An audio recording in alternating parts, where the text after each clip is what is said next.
Today marks 10 years since Malaysia Airlines Flight 370 disappeared, and there are still a lot of questions about what happened. And while the push for a new search for what's left of the plane began this week, other flights are experiencing their own issues.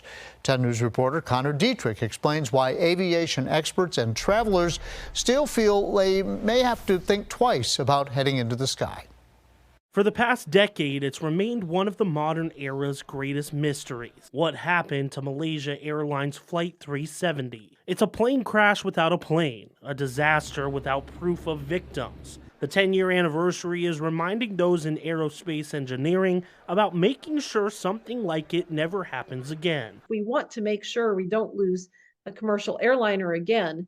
We need to actually have every airplane that flies have a communication solution that is always active and that no one can turn off. This year's anniversary also comes at a time where airline scares are grabbing headlines. Just this week, a plane traveling from Houston to Florida had one of its engines catch flames. Another plane lost a tire while taking off from San Francisco, and Friday morning, an aircraft ran off a taxiway in Houston after landing. We wanted to talk with travelers after these incidents that caught the headlines, and a lot of them tell us that they still feel safe flying. In fact, a lot of them feel more comfortable flying than they do driving. Even when you see incidents like these, why do you still feel comfortable getting on an airplane? Well, of course, anything that happens like that is going to give you pause to think about, well, maybe something could happen.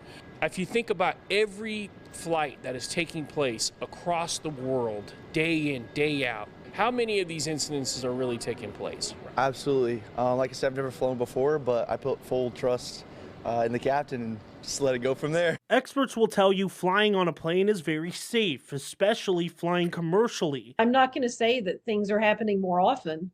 We have accidents, but if you look at the frequency, especially of fatal accidents, it's really still not high. In extremely rare cases, you'll see tragic incidents such as Malaysia Airlines Flight 370. But overall, the industry is working day in and day out to make it safer. Reporting, Connor Dietrich, 10 News, working for you.